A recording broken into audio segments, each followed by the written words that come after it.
This is exciting times. Let's get the link here, and we'll send it to the rest of the guys. And this is the Monday Chavra. Okay, Chavra, this is Mamish. We're living in a time of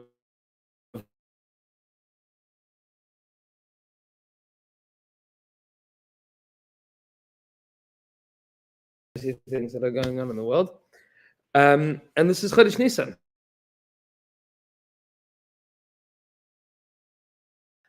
Which is the world of Chodesh Nisan in general, the world of Mashiach ben David, the world of Geulah Shlema, Yetzias Mitzrayim, that whole world. The Ramchal is going to explain this in a Maamar called the Maamar is Hinei Hastav Avar, the end of autumn, the end of the fall, meaning the world of winter is concluding, the world of summer is beginning, which is what Chodesh Nisan is all about. Pesach is Chodesh Aviv. That's say what? Spring. The spring, right? Chodesh Aviv is the world of spring, the world of rebirth and regrowth, and where everything starts to emerge and turn out okay-ish. That's really what the world of spring is about. So I want to point out that even the word Aviv is Av Yud Beis. It is the father of the next 12 months, but it's those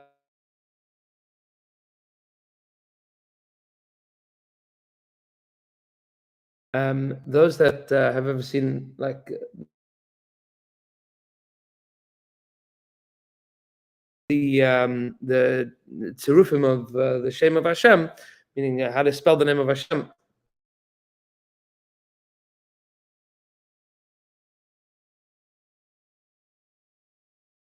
During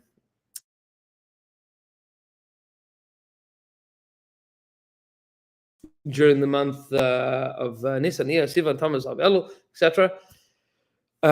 Nisan is in order. It's Yud Ke Vav Ke. Because Nisan, everything is in order, as opposed to Tishrei. Tishrei is backwards. How do you spell Tishrei? Taf, then Shin, then Reish, right? That's the other side. That's when that's right. That's the time of Din. Things are going colder. They're growing colder in the world. We're gonna talk about these two worlds. But Tishrei is the world of heat dissipating and everything hunkering down. Nisan is the world of everything warming up and beginning to blossom and grow. Rav Kook referred to Chodesh Nisan as Aviv HaOlam, the spring of the world. The world experiences this springtime. But this is the Maamar that the Ramchal is dealing with here, and we'll see a little bit inside, and then we'll get into what Chodesh Nisan is all about, and maybe just a little bit of a window into understanding what on God's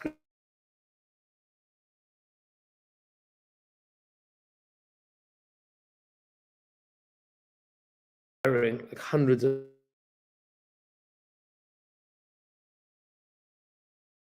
we're like, what are you talking about? What is going on here? Like, mamish, what's going on here? The Medrash says, by the way, that when we came out of Mitzrayim, so we were standing at Yam Suf. We were terrified standing at Yam Suf, and the Mitzrayim were firing arrows at us. What happened to all the arrows? So they were absorbed by the Ananei HaKavod. Absorbed by the Ananei HaKavod. This is something interesting to think about. That once again we have arrows being hurled at us from afar, and they're just disappearing. Right? Tremendous amount of Baruch Hashem, collaboration, coordination, and ingenuity, but Sach HaKol, Nisim v'Niflos. I saw this morning that that Iran's currency has devalued significantly in the last 48 hours. And Iron Dome technology has been bid on by every major Western country. Like everybody now, it's like, well, I guess you guys you've had a good opportunity to test this thing, and we know that it works. So the whole world is now buying Israeli Iron Dome technology. This is exciting. There's 3 different The space laser. That's the best. 99%. Jewish space laser. Correct, the Jewish space laser. Push, exactly. But that's gewaldic. I mean, they took down the cost of shooting down a missile from like $20,000 a pop to like $6,000. It's like they explodes in, low Earth orbit. It's murdic. What's going on here? So let's understand. I mean, that's the 30,000 foot level. Let's talk about the 150,000 foot level. Just zooming out completely. Says the Ramchal as follows. Pasuk says in Shir Hashirim. We'll see it inside in the Tanakh. It's always good to see it inside. We can find where the Tanakh is. This is currently we're holding by Shabbos HaGeulah Central.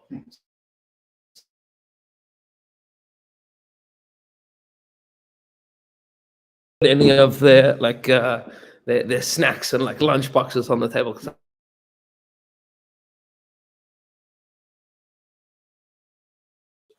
Preparing for Shabbos HaGeulah is always complicated because you can't snack while you're preparing for Shabbos HaGeulah. You just have Haggadahs everywhere. It's dangerous.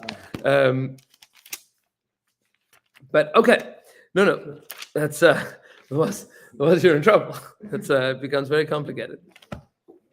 These are like very rabbinic problems. Are you allowed to eat Pesach snacks? No, because otherwise you're not going to eat the Pesach snacks with the oven on Pesach. Okay, says the pasuk in Shir Hashirim. Says the pasuk in Shir Hashirim, assuming that we can open it.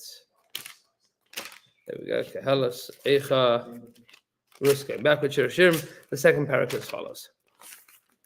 Says Shlomo HaMelech in the second paragraph of Shir Hashirim. Says as follows. Starting from pasuk Yud. So we explained a lot about Kol Dadi Hinei Zebad Midalega La'arim Kafetz Alagvos Dami Dadi L'Tzvila Ofer Yalim. Fine. Says the pasuk as follows: Ki Nei Hasav Avar. The autumn has ended. Hageshem Chalaf Halach Lai. The rain has dissipated. It's dried up.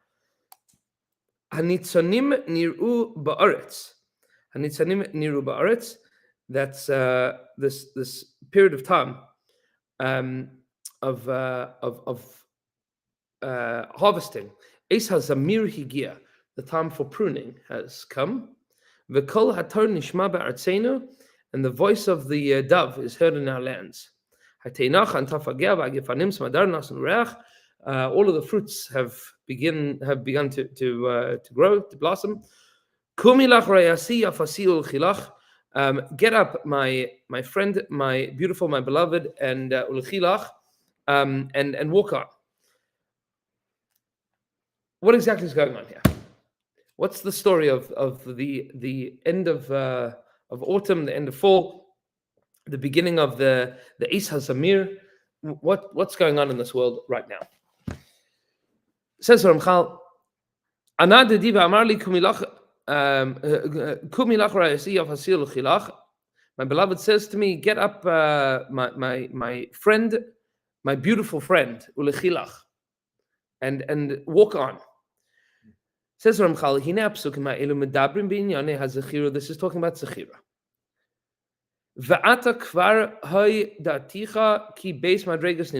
And I need to explain to you that there's 2 separate stages here.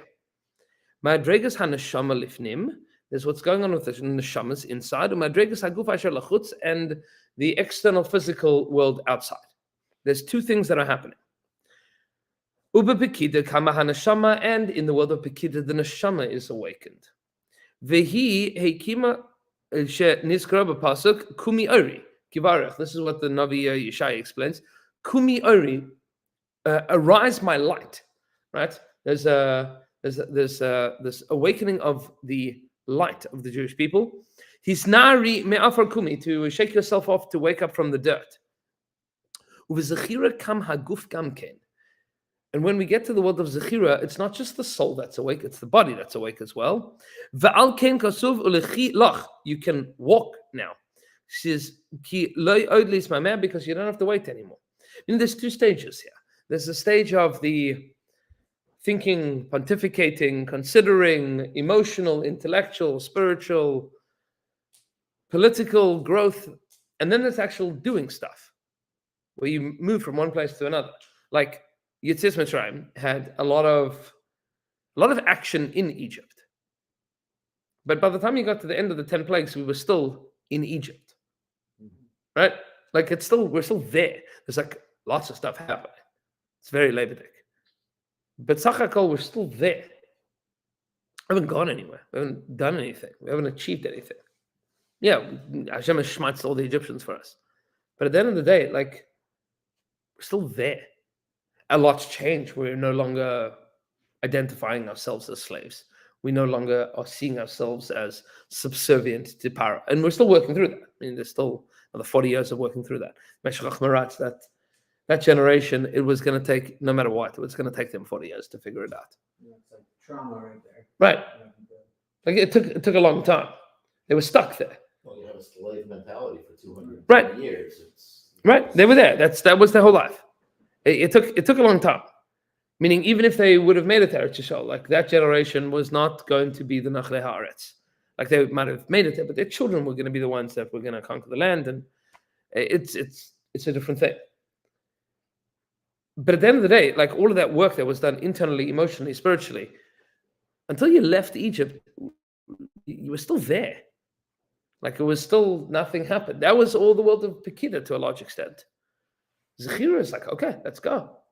That's Leil Pesach. Let's pack your bags, shech the korban, eat it, put some matzah on your shoulder, and off you go. That's like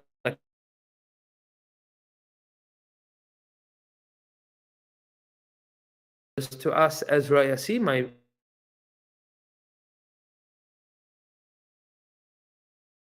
friend, like we say under the chuppah, Reim ha'ahuvim, right? Beloved friends. And Yafasi is beauty. That's external. It says, Ledaber al shnei hamadregas ha'elu, because the pasuk is relating to both of these parts of us. There's the Rayasi part and the Yafasi part.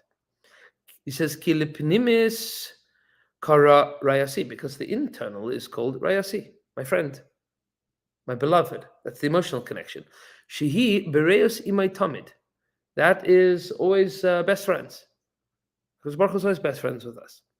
But the external part is called Yafasi, my beautiful one. It says, V'hu soid gadol ma'od. This is an enormously great secret. It says, Ki al zeh ha'inyan ne'emar. This is what the pasuk says. Shchayra ani v'na'ava b'nos Yerushalayim. I'm blackened. Shlomo Melech writes in Shir Hashirim that the Jewish people is darkened, is dirty, is blackened. Shchayrani v'na'ava, I'm blackened, but I'm still beautiful. B'nos Yerushalayim, daughters of Yerushalayim. What does this mean? It says, Ki b'chutzi shchayra. Outside we're black and we're dark, we're dirty. V'fnim na'ava, and inside we're beautiful. It says, Uvehetkein gam haguf hazeh, and when the body is also fixed up, shu hachitzonius, which is the externalities, as tachsar hashchar liyos nava, then that which is external and dark and black also becomes beautiful. Ve'al ken amar yafasi, now becomes gorgeous as well. Now we mentioned this in the Haggadah. Where do we speak about this in the Haggadah? So if we actually include this in the Haggadah, every Haggadah today it does include it because the Arizal said to. This is one of those things that like nobody even realizes. The Arizal insisted on it, and that's why it's there. Is this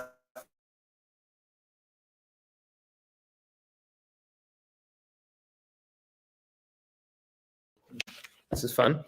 There we go. Pasuk says,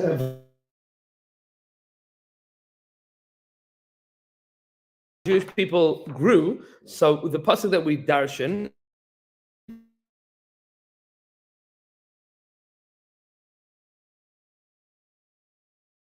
powerful, v'rav, and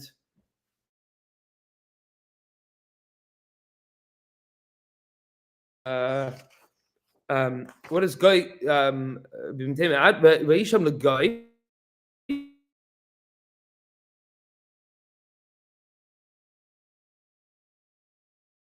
Atzum, what is great.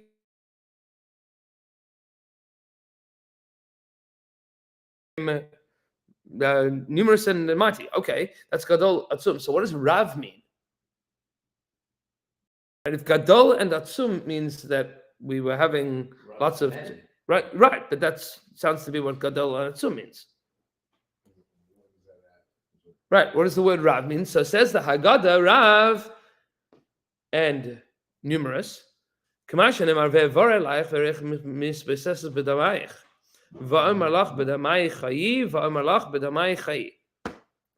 talking about?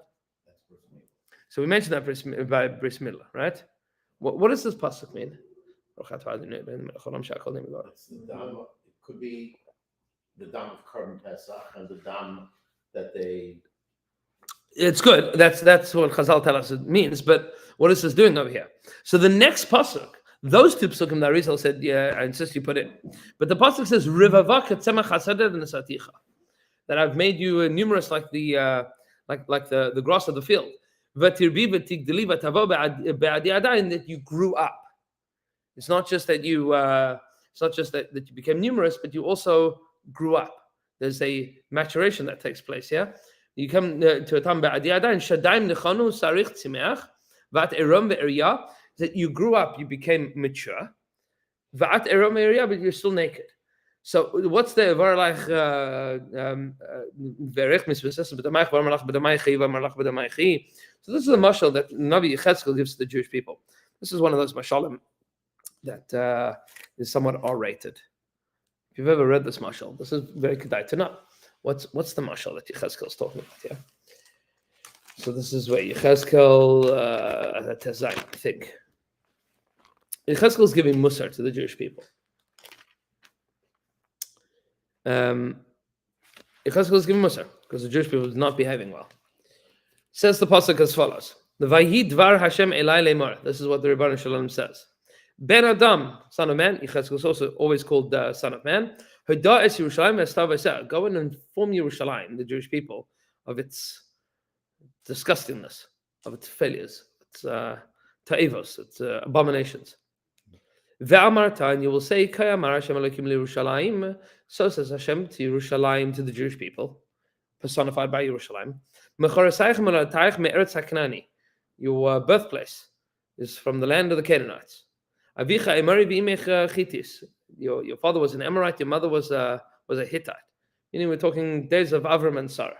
Way back when, because Baruch Hu schleps Avram and Sarah and puts them into the land of Hittites and Canaanites. And on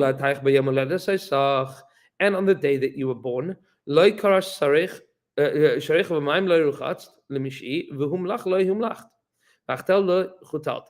of these processes, from the day that you were born, no one cared about you. No one. You became a nation. Yeah, I mean, you're a little mishpacha, little tribal situation going on here in ancient Canaan. No one cared about you. Nobody washed you. I mean, Yerushalayim is the Jewish people is compared to a baby, like this mixed marriage baby that is basically abandoned in the middle of a field because nobody wants to take care of this thing called the Jewish people. No one paid any attention to you, to this abandoned child. To take care of you, to adopt you, to wash you, to feed you, to clothe you, do anything. You were still there, wallowing around. It says, and you were thrown into the middle, you were abandoned in the middle of a field. Begal nafshech, in the disgustingness of your afterbirth, basically to be a street urchin child. That's who you were. Since the day you were born. And the Rebbeinu Shalom says, I came to you, and I see you wallowing in your blood. And I said, stay there. Stay there. It's pshat in the pasuk.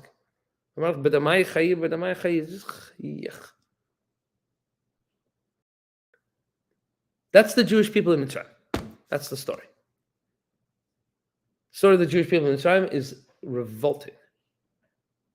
The Sforno points this out in the pasuk Ubnei Yisrael paru v'yishritzu. What does the word v'yishritzu mean? So sheretz. Sheretz. Yeah. Sforno says not to lederach shrotzim. Sherotzim l'vereshachas has a play on words there. Not to lederach shrotzim, they became like shrotzim, like creepy crawlies. Sherotzim that are running to a pit of nothingness. But that pasuk is it will show us of how you determine how your children. Correct. So at the same time as the Jewish people are wallowing in Avodah Zarah and are becoming the lowest echelon of Egyptian society, at the same time HaKadosh Baruch Hu is making sure that they are increasing. Hashem is taking care of us. These two things are happening simultaneously. If you ask any Jew what's going on, we have been abandoned by God. Whatever God is, whatever the God of our ancestors was, we are abandoned. No one cares about us. Now, we are amongst the lowest of the low slave nation in Egypt. And then the pasuk says, you became so numerous, like the weeds of the field. And you became mature, like a street urchin girl that grows up. All of a sudden, your hair starts to grow, and your breasts start to grow. But now you're running around like a, maturing young girl naked. So ripe for abuse. That's how the Navi describes the Jewish people there. And I came back and I saw Vine Eis Doidim, and I see that it's a time for you to Eis Doidim. This is a time that you could become married to somebody. You're at a time of Ani Ladodi V'Dodili, meaning you could become connected to somebody. First Kanafi Alayich, and I spread my literally wings, but my cloak over you. Ve'achaseh ervasech, and I covered your nakedness. Ve'eshbalach, and I swore to you. Ve'avoy bivris oisach, and I entered into a covenantal relationship with you. Ne'um Hashem Elokim v'atihi li. As Hashem speaks, v'atihi li, and you became mine. That's the story of Yetzias Mitzrayim. Now, why is Yechezkel telling the Jewish people the story? Because at this point in time, the Navi continues, and it's a very heavy parak, because the Navi continues that you were this abandoned street girl that no one cared about, enslaved, thrown away, abused. All of a sudden, the Rebbeinu Shalom shows up and says, "Okay, I'll take you under my wing." Not only does Hashem adopt us, He marries us. This disgusting, street girl that has no manners, has no education, totally uncouth, totally wild. Because Baruch Hu adopts us, raises us, and marries us. And now the Navi says, and now you went and cheated on that guy. That's called Avodah Zarah. That's very heavy. And we're not going to go through it now, but it's fairly R-rated, like how the Navi describes the Jewish people cheating on this savior that has looked after them. Meaning there's a clear relationship of us being almost an adopted child to an adopted parent relationship, us and Hashem. And then Hashem marries us. And that becomes this relationship where HaKadosh Baruch Hu is the husband and the Jewish people is the wife. And He gave us everything. And then we went and cheated on Him. And that's pretty bad. Right? That's pretty awful. So back to what the Haggadah tells us. I saw you wallowing in your blood. Now has two levels of interpretation. Because Baruch Hu sees us wallowing in our blood. And He says you should stay there. So this is the two sides of us in Mitzrayim. On the one hand, B'damai Chayi means you should just live wallowing in that blood, no one cares. But also B'damai Chayi, that you should live as a result of the fact that you're engaged with the blood of the Bris Milah and the blood of the Korban Pesach.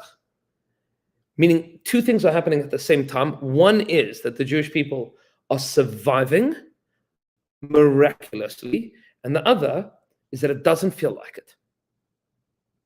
Sounds familiar. Right? Yeah. Miraculously, we're surviving. B'damai Chayi, we're paying for it in blood. We're paying for it with blood. But it also feels like we're dying. These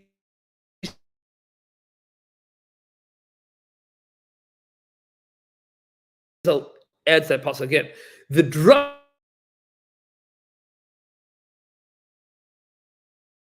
because that's how we're getting out. But that's before we get out. We're engaging in this blood, and it's painful. And there's bris milah, which is physically painful, and Shechtan and Korban Pesach, which is emotionally, religiously, socially, sociologically very painful and threatening. And with those two pieces of blood, those two activities, we are cementing ourselves as people that HaKadosh Baruch Hu is going to say, that you are now at a level that I could do something with you. Meaning it's in that Hashem says, I see you've got potential. So that's all part of the story. Now, coming back to what the Ramchal is saying, he says, so v'ken gam haguf she hachitzonis as tachzor hashcher liyos nava v'alken amar yafasi, and then the pasuk says that we become beautiful, meaning there's this potential for beauty. At the beginning, we are not capable of any beauty, and then all of a sudden there's this growing up where beauty becomes a possibility. What does this have to do with Nisan? What does this have to do with Kihneh Hastav Avar, that the fall has ended? So he says as follows. Fall has ended and the rainy season has come to a close. It says, you have to understand well. The great secrets in these psukim.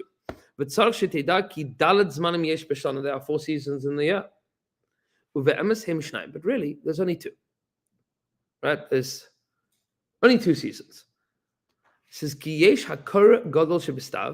there's the great chill of the stav season, which we call winter, and the great heat that we call summer. It says, V'yesh beis zmanim ha-ruya or ha-rava him Nisan v'Tishrei. And then there's these times that connect from hot to cold and cold to hot, and that's called Tishrei and Nisan.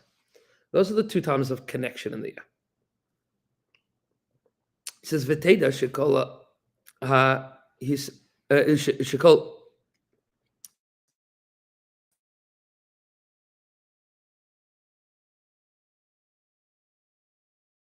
that happens below comes as a result of a gradation.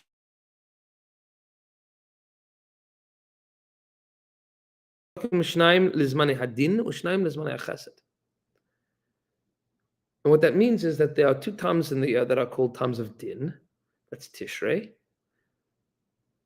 and there's 2 times of chesed, which is Nisan, meaning times of growth are times of chesed, and times of holding back are times of din. What does the whole of nature do during spring and summer? It blossoms, it blooms, it gives forth. What does everything do during the winter? It holds back what it has, right? That's the word of Geulah, of din. I need to constrain, I need to pull back, I need to save up. I need to make sure that doesn't go to waste. It says, the world of Gevurah, says the Ramchal, has a number of different ways of manifesting. The first is to close off the streams of light, meaning the giving nature of things.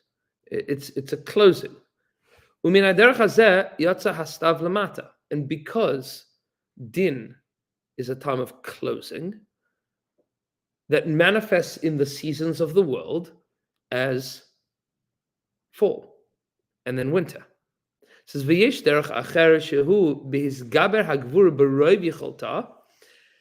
what happens after fall? This comes a time of very cold. It says, when that closing off becomes overwhelming, then המלהטס כל הנמצא לפניה מן הדרך הזה יצא חם הקיץ. And this is the interesting part. And from the world of din, from that world of din, also comes the exceptional heat of the sun, of the middle of summer. Meaning, there's times of extreme cold. And that cold is closing off. And that means that nothing is able to grow. And then there's times of din which are extreme heat. And that's also din. Because at times of extreme heat, nothing can survive. And these are two worlds of din. This is what the Mekubalim explain, that there's a Gehenim of Eish and a Gehenim of Sheleg. There's a Gehenim of fire and there's a Gehenim of ice. We should point out that there's correspondingly, the Baal Shem Tov notes that correspondingly there is a Torah of water and a Torah of fire. Pasuk says, "Haloi dvari ka'esh ne'um Hashem." My words are like fire, says Hashem. Pasuk also says, "Havei kol tzama l'chul hamayim." Anybody that is thirsty for Torah, l'chul hamayim, go to water. Ein mayim ela Torah, the Gemara says. So Baal Shem Tov says that there's a midas hadin and there's a yetzer hara of eish. Sometimes a person has a yetzer hara which is eish. What do you do with the yetzer hara that's eish? So then there's a Torah that's called mayim that quenches that. You can put out the flames of the yetzer hara with Torah. And then there's times that a person is frozen, a person is cold, a person is demotivated and uninspired and bored and not moving. And that's a yetzer hara, a gehenim of kerach, of sheleg, of snow and ice. And against that, there's a Torah of fire. Haloi dvari ka'esh ne'um Hashem. So everything is at a balance here. It says, "Mipnei she'ein HaKadosh Baruch Hu rotze lahaniach ligvura sheteitze migvula yoser." And since HaKadosh Baruch Hu measures it out that the world of gvura does not become overwhelming at any point in time, doesn't become too destructive, pen tachriv es ha'olam, so that it doesn't destroy the world. Al kein afilu b'soich shlitzas ha'gvura yerav kochas min ha'chesed v'nimtza ha'olam mispasein. And as a result of the world of chesed, so these powers of gvura are held back. Meaning there's a balance that goes on throughout the year. It says, "V'havein zeh ma'od," you have to understand this well, ki al kein behesker hapsachim, in order to understand when these possibilities of growth are closed off. V'hadrachim yu nistamim bizman hastav, and in the wintertime, everything is frozen over. HaKadosh Baruch Hu magbir hayamin v'niftechu apsachim v'yetza geshamim. HaKadosh Baruch Hu opens the rains in Eretz Yisrael at the time that it's coldest.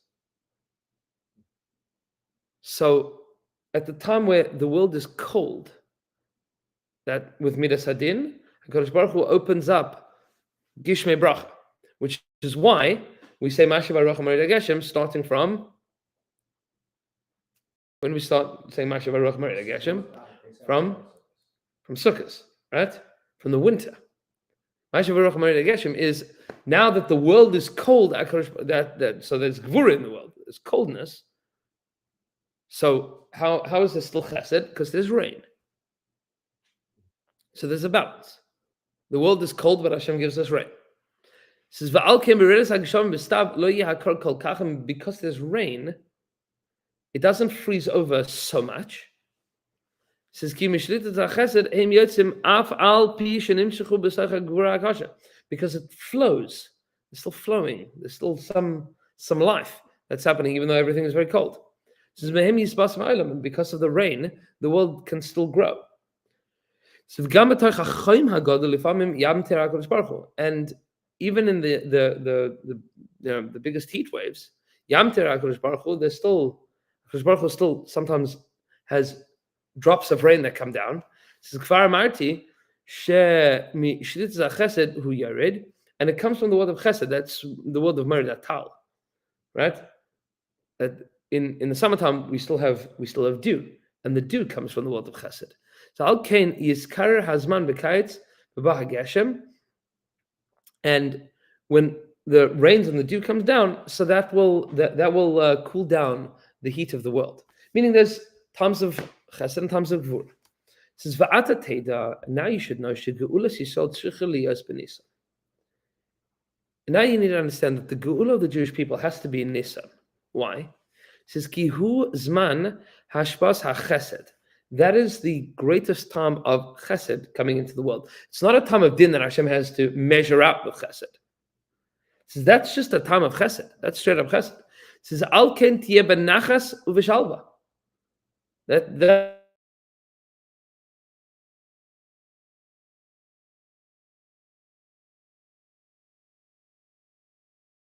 coldness has dissipated. Shu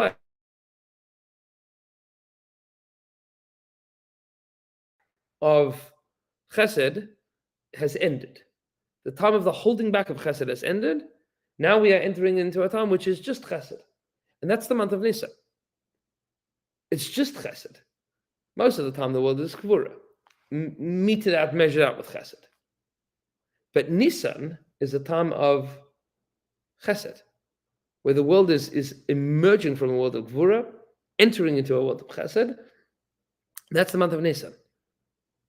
Now, the Ramchal speaks about this in a lot of places, and more than what we probably give credit to. We spend a lot of time thinking about times of din and times of chesed, because practically speaking, all of our measurements of time are based on this, whether we have noticed or not. And it's a pasuk in Bereshis. When are the sun and moon created? Noah? Fourth day, right? They're put in place, Rashi. They were created on the first day, Rashi. So they're created l'chara, because why does Rashi say that? He's answering a question. What's the question? Pasuk says, "Vayhi erev vayivoker yom echad," right? Yeah. You have an erev and a boker and a yom echad. It's more about the second day, but yeah, Right? How do you have an erev and a boker? There's no sun. Yeah. So pshat in the pasuk, when HaKadosh Baruch Hu creates the sun and the moon and the stars, He doesn't create them to keep time, or He doesn't create them to create time. He creates them to be demarcations of indications of time. They will be signs of the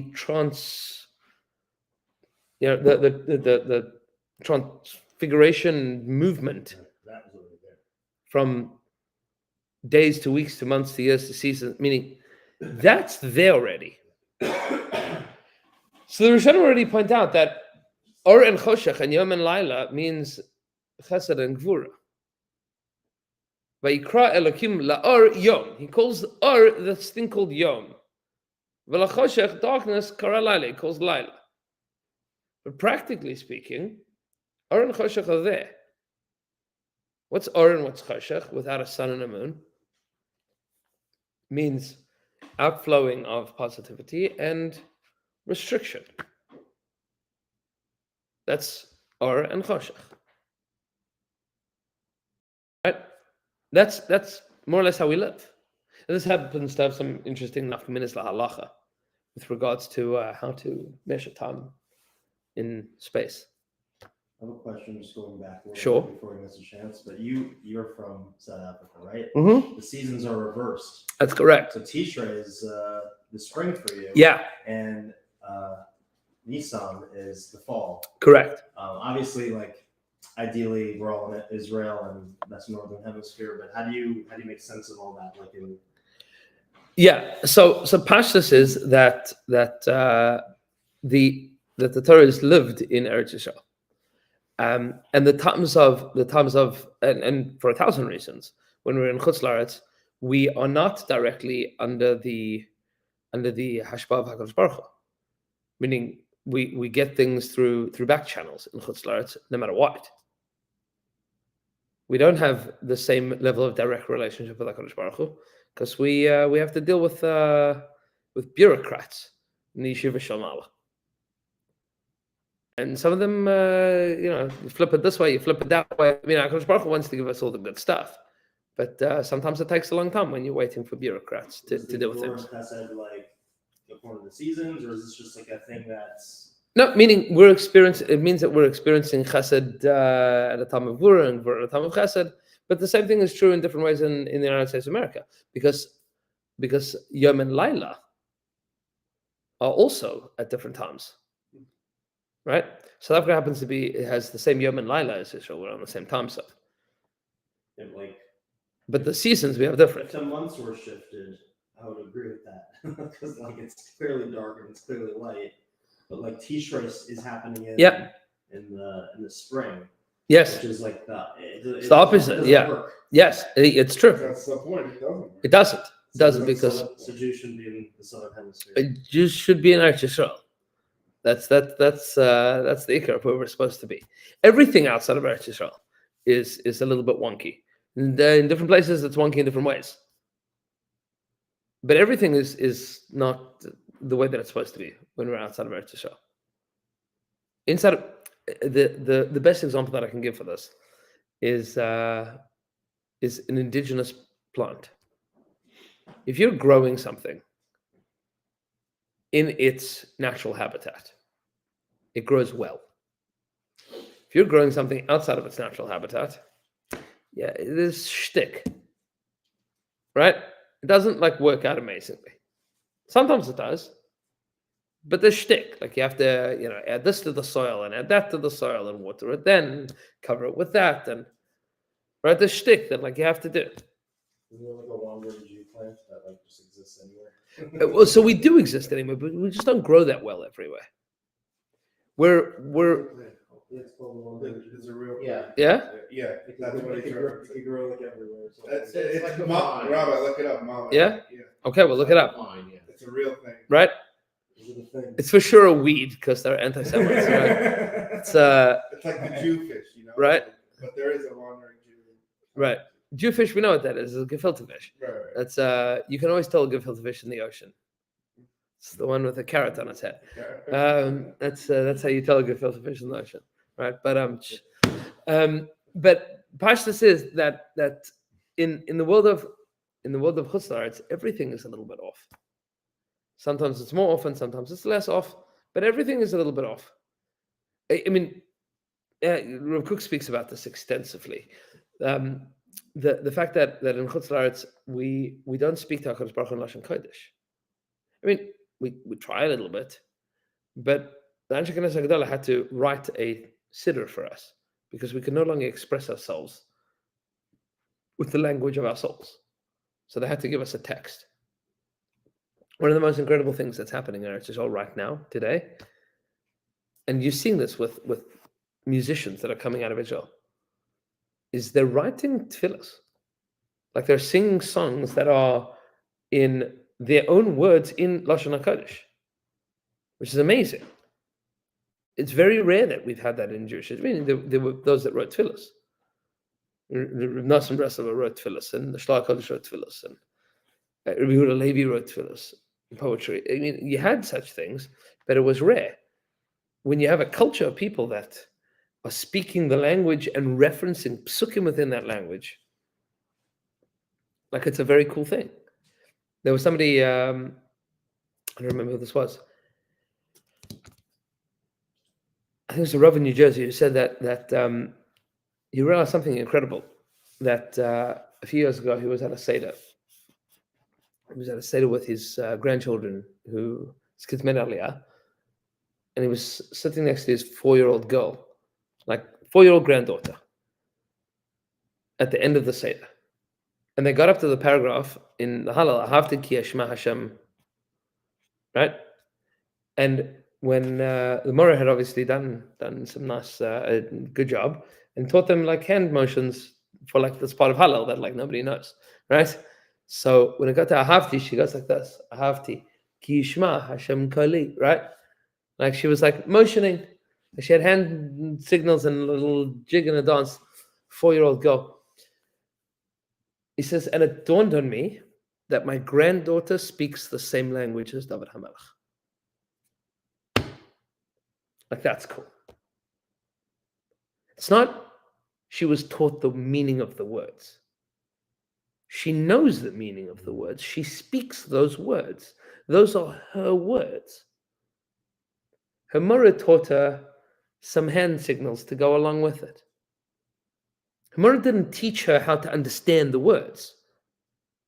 She understands them. She speaks them. If she would meet David HaMelech, they could have a conversation. Like, that's cool. That's what it means that the Jewish people in Eretz Yisrael are indigenous. And I'm not talking even the political aspect of it. It means that when we're in Eretz Yisrael, we grow. Like, that's our natural way of living. That's who we are. That's how we function. That's the world that we are part of. As opposed to in Chutz La'aretz, where it doesn't quite work that way.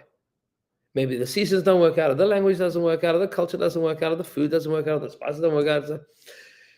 Moshe Davali, who was the Talmud, one of the Talmudim of the Ramchal, writes that says it's interesting. Ashkenazim and Sfardim, either a bit of both, either because of the nature of who we are or the places that we went to. Right? It's either because of who we are, we ended up in those places, or because we ended up in those places, we became who we are. But he says very clear that Ashkenazim excel in the world of Gevurah, and Sfardim excel in the world of Chesed. It's an interesting way of looking at the world. It says Ashkenazim of the world of Chesed, Ashkenazim of the world of Gevurah. We're even in the way that we understand halacha. Gevurah meaning discipline, restriction. Ashkenazim are machmir. Yeah, the general trend amongst Ashkenazim is, if there's a number of different opinions, we're machmir for all of those opinions. It's midas hagvura. Midas hagvura, which is why Ashkenazim throughout Jewish history overwhelmingly produced a high percentage of gedolim, but also hemorrhaged many more Jews. Meaning the extremes are much greater in the Ashkenazi world, historically. Historically, Ashkenazim had much higher highs, but also much lower lows. Because that's a bit of a gvura, it's restriction, it's discipline, it's training. There's far less of a margin for error. The Sephardi world is midas hachesed, right?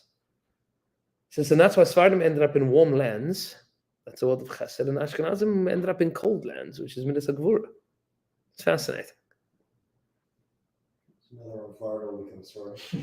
I mean, so by the way, this is it happens to be a lot's mixed around. He says the Italians are midas hatiferes. That's the middle. He says he was an Italian. He says, but we're Italian. The Eretz Yisrael is the real midas hatiferes. He says Italy is similar. It's similar in that it's in between. You see that the Italians were between Ashkenazim and Sephardim in many areas. They had their own nusach, very small, because Tiferes is very difficult to maintain. Yeah. Now their own minhagim and their own nusach, they were like 200 years that like Italy was like the main player in Jewish history. That was after the Spanish Inquisition.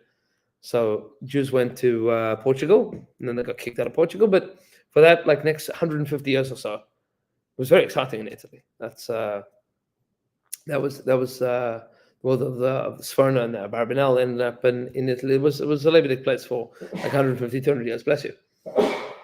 Until Eretz Yisrael started picking up significantly. Bless you. But it's interesting. You see what happens in Eretz Yisrael now is like this blending of Ashkenazi culture and Sephardi culture in like a very interesting way. There's a lot of like melting pot stuff that's going on. It's just all minhagim are being adopted and adapted and moving and shaking. It's interesting.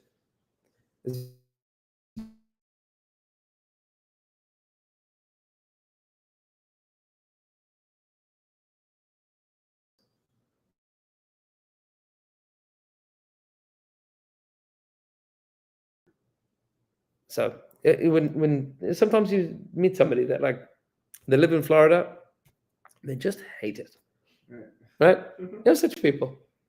Half the world just wants to move to Florida, But there's people that mamish hate it. They're just never happy. It's too hot and it's sweaty and it's they don't like it. Get over it. Everything else is better. Right? They don't like it. They don't like it. It's just there's chevra that like they love like Montreal winter. They love it. They love it. Like get a geschmack out of being freezing. They like and I walked outside and I breathed and it turned into ice. Oh, geschmack. Right? There's some people, it's people, and then there's people that put them in a cold climate, they cannot handle life. It just can't cope. You got out of your keli. You just can't handle it. There's the shamans that are deeply connected to the world of chesed and deeply connected to the world of gvura. You see it, and it manifests in climate, but it also manifests in the things that people enjoy and the way that people interact and relate and talk. And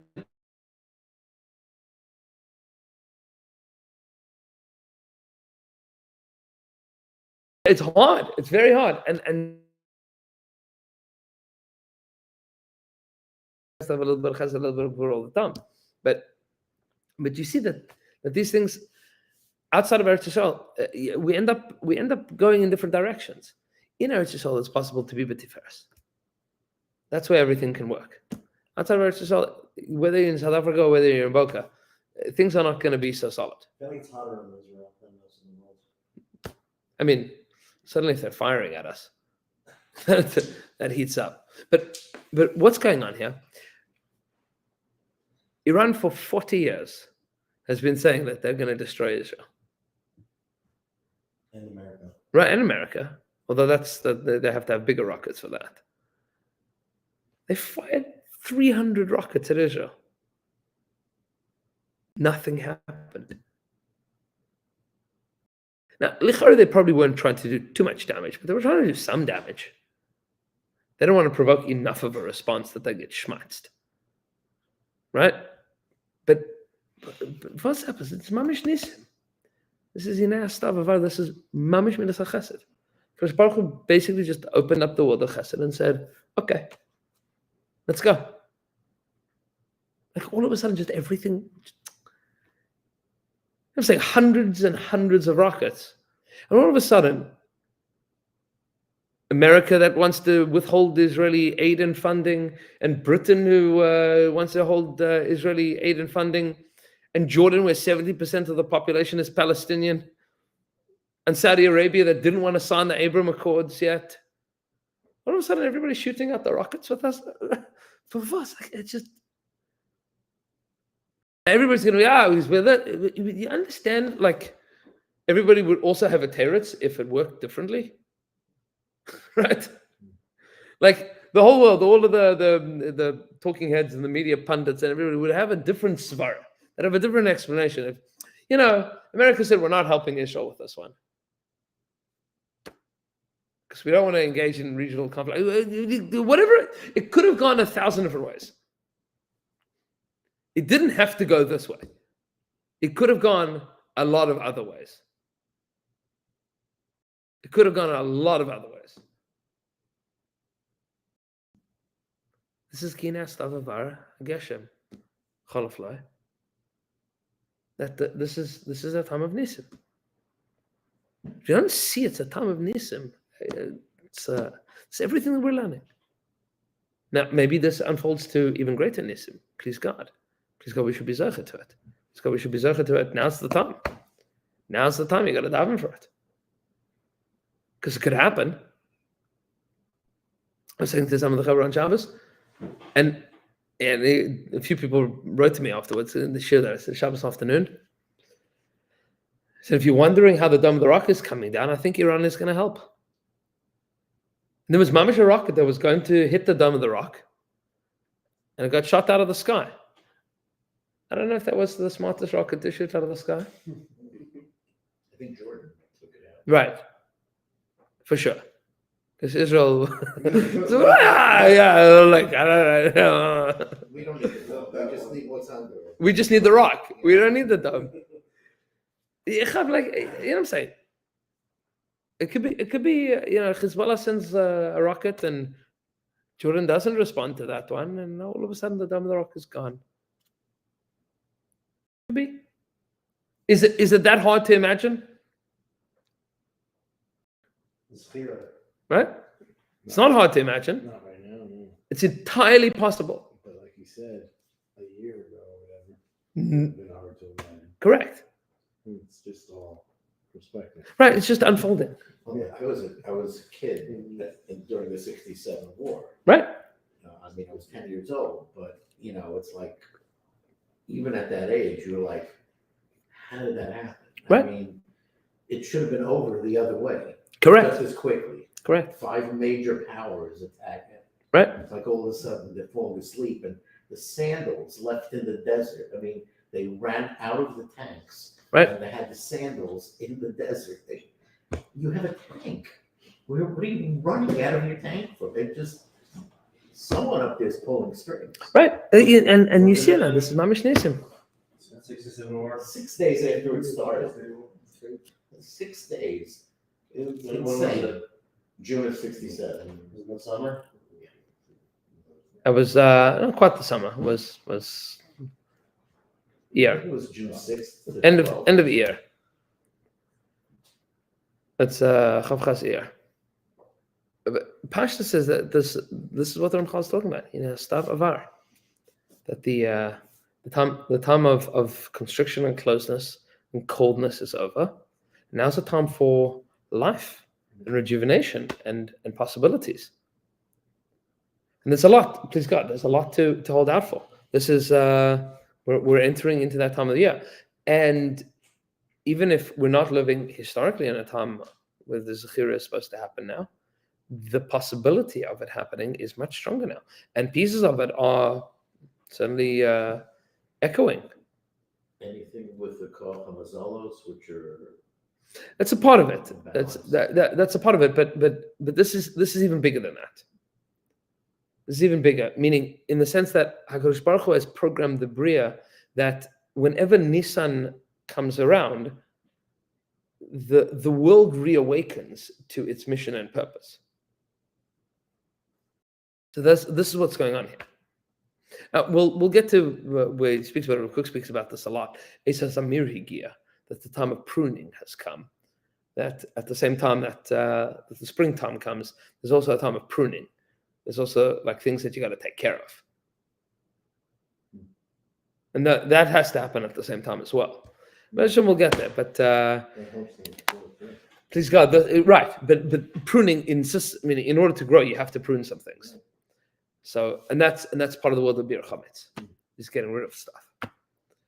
But Be'ez Hashem, this should hopefully hold us over until we can until we can keep learning in Yerushalayim.